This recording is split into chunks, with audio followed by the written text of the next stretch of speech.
I finanzieri del comando provinciale di Palermo hanno dato esecuzione a un provvedimento in cui il GIP del Tribunale di Termini Imerese, su richiesta della Procura europea,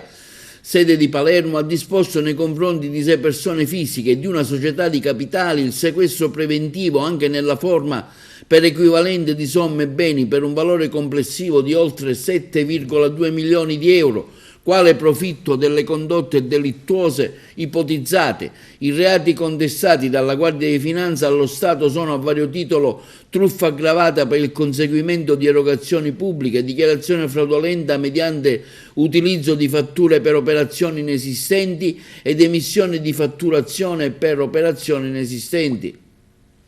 Le indagini condotte dagli specialisti del nucleo di polizia economico-finanziaria di Palermo, gruppo tutela spesa pubblica, hanno riguardato anche contributi a fondo perduto di origine europea e nazionale per un ammontare complessivo di circa 5 milioni e mezzo di euro concessi a una società della regione siciliana nell'ambito del PSR, Programma di Sviluppo Rurale 2007-2013, per realizzare un complesso zootecnico, con annesso il mattatoio. Gli elementi acquisiti allo stato delle indagini hanno consentito di ipotizzare un complesso meccanismo fraudolento consistito nella sovrafatturazione delle spese oggetto dei contributi pubblici e nella falsa attestazione circa la data di conclusione dei relativi programmi di investimento. Con riguardo alla sovrafatturazione delle spese, gli indagati avrebbero fatto ricorso a plurimi schemi contrattuali e relative fatturazioni tra società formalmente distinte tra loro, ma di fatto riconducibile a un unico gruppo imprenditoriale,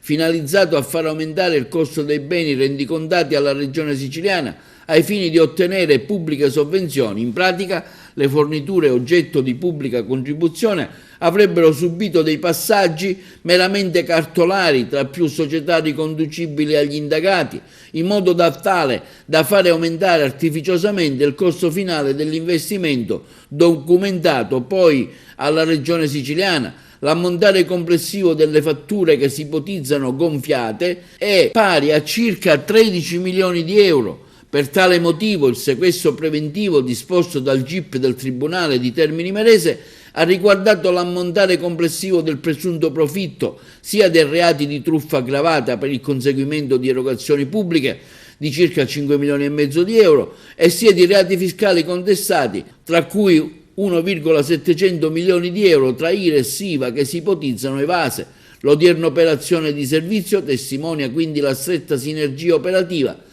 tra la Procura europea, la Guardia di Finanza a tutela degli interessi economico-finanziari dell'Unione europea, dei bilanci nazionali, nonché il contrasto alle gravi forme di evasione fiscale. Si evidenzia inoltre che il provvedimento in parola è stato emesso sulla scorta degli elementi probatori acquisiti in fase di indagine preliminari, pertanto in attesa di giudizio definitivo sussiste ovviamente la presunzione di innocenza.